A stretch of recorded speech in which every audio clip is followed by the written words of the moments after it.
শীতের এই সবুজ সবজিটা যারা যারা অপছন্দ করো তারা একবার এইভাবে বানিয়ে দেখুন দেখি। পরের বার থেকে না করতে পারবেন না। এই রেসিপিটা এতটাই সুস্বাদু হয় আর এতটা লোভনীয় হয়, যারা খেতে চায় না তারাও কিন্তু এই পদটা দিয়ে পুরো এক থালা ভাত নিমেষেই শেষ করে ফেলবে। যেদিনকে এই রেসিপিটি বানাবেন সেদিনকে কিন্তু মাছ মাংসর কোনো কিছুই দরকার পড়বে না। শুধুমাত্র শিমের এই নিরামিষ রেসিপিটা দিয়ে সম্পূর্ণ ভাতটা খাওয়া হয়ে যাবে। আর এটা এতটাই সুস্বাদু হয় যে বাড়ির ছোট বড় সকলেই কিন্তু চেটেপুটে খেয়ে নেবে।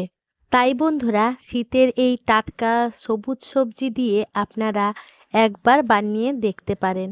আশা করছি আপনাদের ভীষণ ভালো লাগবে। যারা আমার এই ভিডিওটি দেখছেন তাদের কাছে একান্ত অনুরোধ রইল ভিডিওটি স্কিপ না করে সম্পূর্ণ দেখার জন্য। নমস্কার বন্ধুরা, ইজি কুক চ্যানেলে আপনাদের সবাইকে স্বাগত জানাই। চলুন শুরু করছি। এই দারুণ স্বাদের নিরামিষ সিমের রেসিপিটি বানানোর জন্য আমি এখানে সিম নিয়ে নিয়েছি প্রায় 250-300 গ্রামের মতন। আপনাদের পছন্দ মতন পরিমাণ মতন আপনারা সিমের পরিমাণটা বাড়িয়ে বা কমিয়ে নেবেন। দেখুন, প্রথমে সিমের দুদিকে যে শিরাটা থাকে সেটা আমাদের কেটে বাদ দিয়ে দিতে হবে। আর সিমের মাঝখানটা একটুখানি দেখুন ছুরি দিয়ে একটু ফাঁকা করে নেব, যাতে সিমের ভেতরে অনেক পোকামাকড় থাকে সেটাও দেখা যাবে। আর রান্নার সময় মশলাটাও ঢুকে যাবে এই সিমের মধ্যে, তাতে এই সিমটা খেতে কিন্তু দুর্দান্ত হবে। তাই বন্ধুরা, এইভাবেই সিমগুলো কেটে নেবেন। আর আমি সিমগুলো গোটা রাখছি। আপনাদের যদি সুবিধা হয় তাহলে 2 টুকরোও করে নিতে পারেন, তাতে কোনো রকম অসুবিধা নেই। এই একইভাবে আমি সমস্ত সিমগুলো কেটে নিলাম। আমার এই রেসিপিটি যদি কোনো বন্ধু ইউটিউব থেকে দেখে থাকেন তাহলে আমার এই ক্ষুদ্র চ্যানেলটিকে সাবস্ক্রাইব করে আমার পাশে থাকার জন্য অনুরোধ করছি। আর পাশে থাকা বেল আইকনটি অবশ্যই প্রেস করে রাখবেন। যখন আমি নিত্য নতুন কোনো রেসিপি দেবো আপনাদের কাছে নোটিফিকেশান খুব সহজেই পৌঁছে যাবে। কথা বলতে বলতে দেখুন সিমগুলো আমি একই প্রসেসে কেটে নিলাম। আর বেশ ভালো করে জল পাল্টে পাল্টে ধুয়ে জল ঝরিয়ে নেব। এবারে রান্নার জন্য গ্যাসের কাছে চলে এলাম। গ্যাসে কড়াই বসিয়ে দিলাম। কড়াইটা একদম লো আঁচে করে রেখে দিয়েছি। এবারে শিমগুলো দিয়ে দিলাম। এবারে শিমের স্বাদ মতো নুন দিয়ে দিলাম। নুনটা বেশ চারদিকে ছড়িয়ে দিতে হবে।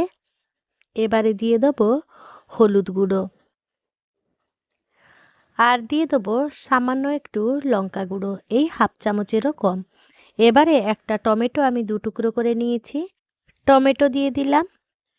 এবারে দিয়ে দেবো কাঁচা লঙ্কা। আমি এখানে 3টে কাঁচা লঙ্কা দিয়েছি। ঝালটা অবশ্য আপনাদের স্বাদের উপর নির্ভর করে আপনারা বাড়িয়ে বা কমিয়ে নেবেন। এবারে 1 টিস্পুন মতন সর্ষের তেল উপর থেকে এরকম ছড়িয়ে দেবো, আর ঢাকা চাপা দিয়ে একটু প্রথমে ভাপিয়ে নেব। 2-3 মিনিট মতন লো আঁচে করে ভাপিয়ে নিয়েছি। দেখুন কতটা জল বেরিয়ে এসেছে।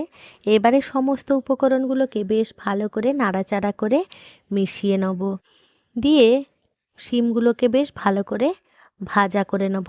শিমগুলো এদিকে ভাজা হতে থাক, এদিকে আমরা চলুন একটা মশলা বানিয়ে নিই। তার জন্য নিয়ে নিয়েছি 1 চামচ সাদা তিল, 1 মুঠো মতন ভাজা বাদাম, কয়েক টুকরো নারকোল, কয়েকটা কাজু, আর দিয়ে দেবো 1 চামচ পোস্ত আর 1 চামচ সাদা সর্ষে, আর দিয়ে দেবো 1 চামচেরও একটুখানি কম কালো সর্ষে। এইগুলো শুকনো অবস্থায় ঘুরিয়ে অল্প অল্প জল দিয়ে একটা ফাইন পেস্ট বানিয়ে রেখে দিলাম। এবারে চলুন সিম যে ভাজা করতে বসিয়েছিলাম কত দূর হলো। দেখুন প্রায় সেদ্ধ হয়ে এসেছে, আর টমেটোগুলোও বেশ ভালো করে সেদ্ধ হয়ে গেছে। এবারে একটা চামচ দিয়ে টমেটোগুলো তুলে নেব। টমেটোগুলো তুলে ঠান্ডা হতে দিলাম, আর শিমগুলোকে আরও একটু নাড়াচাড়া করে ভাজা করে নেব। এর মধ্যে লঙ্কাগুলোও তুলে ঠান্ডা করে নেব, আর শিমগুলো বেশ ভালো করে ভাজা করে নেব। তবে এমনভাবে ভাজা করতে হবে শিমগুলো যেন সবুজ সবুজ থাকে, একেবারে কালচে কালচে না হয়। লঙ্কাগুলোও তুলে রেখে দিলাম আর ঠান্ডা হতে দিলাম। এদিকে ঠান্ডা হতে থাক। শিমগুলো আরও 2-3 মিনিট লো ফ্লেমে করে ভেজে নেব, যাতে শিমগুলো বেশ সুন্দরভাবে সেদ্ধ হয়। আর শিমের কালারটা কিন্তু একেবারে না যায় সেই দিকে খেয়াল রেখে আমাদের শিমগুলো ভাজা করে নিতে হবে। আর শিমগুলো আমি এই কড়াইতেই রেখে দেবো একটু ঠান্ডা হওয়ার জন্য। এবারে চলুন মূল রান্নার দিকে যাই। তার জন্য একটা টিফিন বক্স নিয়ে নিয়েছি, তার মধ্যে দিয়ে দেবো ঘরে পাতা টক দই। আমি 2 চামচের মতন দিলাম। বন্ধুরা, ঘরে পাতা টক দই কীভাবে সহজে বানাতে পারবেন সেটা আমার চ্যানেলে দেয়া আছে, আপনারা আমার চ্যানেল ভিজিট করে দেখে নিতে পারেন। দইটাকে বেশ ভালো করে ফেটিয়ে নেব। দইটা ফেটানো হয়ে গেলে এবারে বেটে রেখেছিলাম যে মশলাটা, সে মশলাটা এবার এই টিফিন বক্সের মধ্যে দিয়ে দেবো। সমস্ত মশলাগুলো ঢেলে দিলাম। এবারে ওই মিক্সার গ্রাইন্ডার জারের মধ্যে সেদ্ধ করে রাখা টমেটো আর কাঁচা লঙ্কা দিয়ে আবারও একটা ফাইন পেস্ট বানিয়ে নেব। এই পেস্টটা আবারও এই টিফিন বক্সের মধ্যে ঢেলে দেবো। এবারে সমস্ত মশলা দেওয়া হয়ে গেল। এবারে দিয়ে দেবো পরিমাণ মতন হলুদ গুঁড়ো, আর দিয়ে দেবো 2 থেকে 3 টেবিল স্পুনের মতন সর্ষের তেল। এবারে সমস্ত উপকরণ চামচ দিয়ে বেশ ভালো করে মিশিয়ে নিতে হবে। এই পর্যায়ে আপনারা যদি চিনি পছন্দ করেন তাহলে অল্প একটু চিনি দেবেন, আমি কিন্তু এখানে চিনি দিইনি। এবারে দেখুন সমস্ত উপকরণগুলো বেশ ভালো করে নাড়াচাড়া করে মেশানো হয়ে গেল। আর এদিকে যে কড়াইতে শিমগুলো রেখেছিলাম ঠান্ডা হতে, সেগুলো প্রায় ঠান্ডা হয়ে এসেছে। এবারে সমস্ত শিমগুলোকে এই টিফিন বক্সের মধ্যে দিয়ে দেবো। শিমগুলো টিফিন বক্সের মধ্যে দেয়া হয়ে গেলে শিমগুলো এই মশলার সাথে বেশ ভালো করে মাখিয়ে নিতে হবে। আমি চামচ দিয়ে মাখিয়ে নিচ্ছি, আপনাদের যদি সুবিধা হয় হাত দিয়েও মাখিয়ে নিতে পারেন, তাতে কোনো রকম অসুবিধা নেই। মোদ্দা কথা হলো শিমটা যেন এই মশলার মধ্যে ভালোভাবে মাখিয়ে নেওয়া হয়। আমি আগে মিক্সার জারটা ধুয়ে জল দিতে ভুলে গেছিলাম, তাই পরে আমি একটু ধুয়ে জলও অ্যাড করে দেবো। আর মশলাটা সবসময় একটু শুকনো শুকনোই রাখবেন, কারণ বেশি জল এটা একেবারেই ভালো লাগবে না। যেহেতু আমরা এখানে শিমের ভাপা হোক কিংবা পাতুরি যাই বলুন না কেন সেই রেসিপিটা বানাচ্ছি, তাই আমাদের এইভাবে একটু মাখিয়ে নিতে হবে। এবারে দেখুন আমি এই পর্যায়ে যেহেতু আগে ভুলে গেছিলাম, তাই মিক্সার গ্রাইন্ডার জারটা ধুয়ে অল্প একটু জল দিয়ে দিলাম। জল আর একটু লাগতো, খুবই শুকনো শুকনো হয়ে গেছিলো। এবারে দেখুন আমাদের ঠিক এইভাবেই করে নিতে হবে, যাতে শিমগুলো এই মশলার মধ্যে ডুবে থাকে। দেখুন সমস্ত শিমগুলো বেশ মশলার মধ্যে দিয়ে দিয়েছি। শিমটা বেশ ভালো করে মাখানো হয়ে গেলে নুনটা এখানে চেক করে নেবেন। কতটা সুন্দর লাগছে, রান্না হওয়ার আগেই দেখেই মনে হচ্ছে যে রান্নাটা হয়ে গেছে, তাই না বন্ধুরা? এবারে উপর থেকে ছড়িয়ে দেবো 2 টেবিল স্পুনের মতন সর্ষের তেল, আর দিয়ে দেবো কাঁচা লঙ্কা। এই কাঁচা লঙ্কার ফ্লেভারটা কিন্তু অসাধারণ। আমি এখানে গোটা গোটা দিলাম, আপনারা চাইলে চিড়েও দিতে পারেন। যেহেতু আমার বাড়ির বাচ্চারা খাবে তাই লঙ্কাটা আমি অল্পই দিলাম। এবারে টিফিন বক্সে ঢাকাটা লাগিয়ে দিলাম, আর এদিকে গ্যাসে কড়াই বসিয়ে দিয়েছি। কড়াইতে পরিমাণ মতন জল দিয়ে দিলাম। এবারে কড়াইতে একটা স্ট্যান্ড রেখে দেবো। আপনাদের হাতের কাছে যদি স্ট্যান্ড না থাকে তাহলে আপনারা একটা বাটির উপরেও এইরকম টিফিন বক্সটা বসিয়ে দেবেন।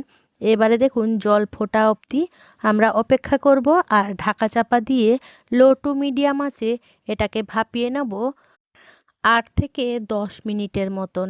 আমি না মাঝে একবার খুলে লেবুর খোসা দিয়ে দিয়েছিলাম যাতে কড়াইতে দাগ না হয়, সেটা আর দেখানো হয়নি। লেবু দিয়ে দেবেন, তাতে কড়াইতে কোনো রকম জলের দাগ হবে না। আমরা কিছু ভাপা বানাতে গেলে যদি জলের মধ্যে দিয়ে করি তাহলে কড়াইতে খুব দাগ হয়ে যায়, তাই এই টিপসটা মনে রাখবেন। এবারে 10 মিনিট পর দেখুন ভাপাটা আমার রেডি হয়ে গেছে। এবারে টিফিন বক্সটা ঠান্ডা করে নিলাম। এবারে দেখুন খুলে আপনাদেরকে দেখিয়ে দিচ্ছি কতটা সুন্দর আর কতটা পারফেক্ট হয়েছে। এইভাবে একদিন শিম ভাপা বানিয়ে পরিবেশন করতে পারেন, নিরামিষ দিনে হোক কিংবা আমিষ দিনে হোক। এই একটা তরকারি দিয়ে পুরো ভাতটা খাওয়া হয়ে যাবে। যেদিনকে এই ভাপাটা আমি বানিয়েছিলাম সেদিনকে কিন্তু আমি একটু ভাত বেশিই খেয়েছিলাম, বিশ্বাস করুন। আর একবার অবশ্যই আমার মতন করে বানিয়ে দেখুন। আর যদি আমার মতন করে বানান তাহলে অবশ্যই খেয়ে কমেন্ট করে জানাবেন যে আপনাদের এই শিমের রেসিপি কেমন লাগলো। যদি কোনো অংশে এই রেসিপিটির আপনাদের একটুও ভালো লেগে থাকে তাহলে ছোট্ট একটা লাইক করে দেবেন। আপনাদের এই ছোট্ট ছোট্ট লাইক আমাকে অনেক ইন্সপায়ার করে নিত্য নতুন রেসিপি বানানোর জন্য। আর যদি খুব বেশি ভালো লেগে থাকে তাহলে বন্ধুবান্ধব কিংবা প্রিয়জনদের সাথে শেয়ার করে তাদেরও দেখার সুযোগ করে দেবেন। আর বন্ধুরা, কমেন্ট বক্সের পাশে হাইপ অপশানটা আছে, সেটাও কিন্তু আমাকে দিতে একেবারেই ভুল করবেন না। আপনাদের এই হাইপগুলো আমাকে অনেক অনেক দূর এগিয়ে যেতে সাহায্য করে। দেখুন শিম ভাপাটা কতটা লোভনীয় আর কতটা দুর্দান্ত হয়েছে দেখতে।